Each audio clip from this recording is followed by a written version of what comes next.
Le devoir de mémoire collective nous oblige en ce jour anniversaire de garder une pensée pieuse pour toutes ces vaillantes filles et vaillants fils du Congo qui ont versé de leur sang afin qu'une année et 6 mois après cette date fatidique, nous accédions à l'indépendance et qu'aujourd'hui, plus de 60 millions de Congolais vivent dans un État souverain et sont maîtres de leur destin.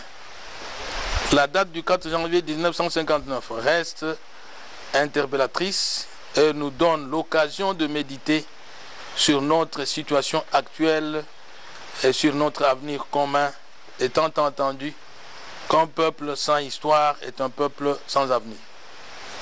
À cet effet, chaque Congolaise et Congolais devra focaliser son attention sur le sens du sacrifice de ces patriotes abattus lâchement pour avoir réclamé la souveraineté de notre pays.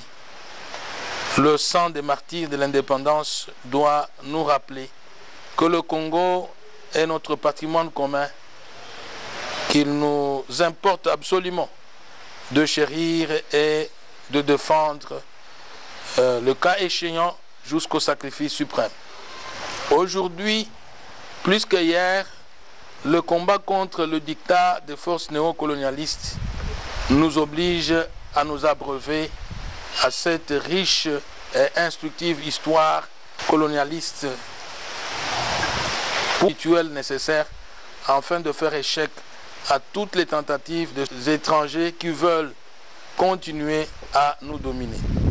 Mesdames et messieurs, chers compatriotes, nous devons rester maîtres de notre avenir.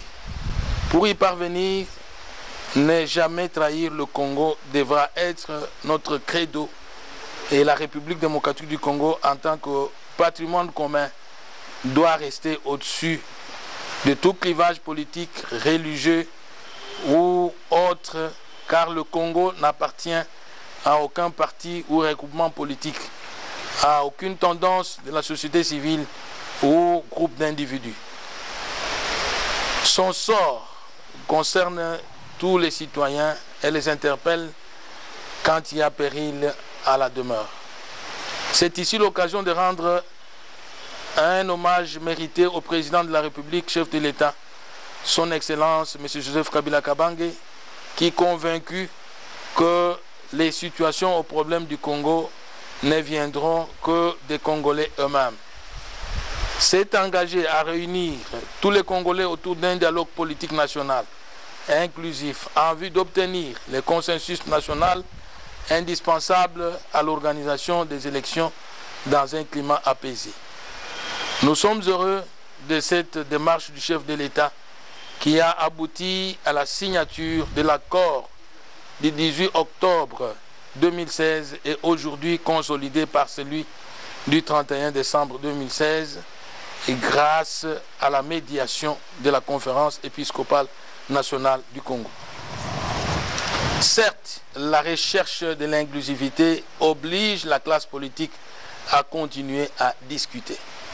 Néanmoins, nous croyons fermement dans l'aboutissement heureux de ces pourparlers qui pourront baliser le chemin vers les élections libres et apaisées. Seul le dialogue évitera au Congo de sombrer dans le chaos et la balkanisation tant souhaitée par les prédateurs de nos richesses. Je voudrais clore mon message en invitant toute la population escassaïenne à soutenir le président de la République, chef de l'État, M. Joseph Kabila Kabange, dans sa recherche permanente de la paix, gage d'un développement radieux qu'ont rêvé nos martyrs de l'indépendance. Que vive la République démocratique du Congo, que vive la province du Kasaï oriental, que vive la mémoire de nos martyrs. Je vous remercie.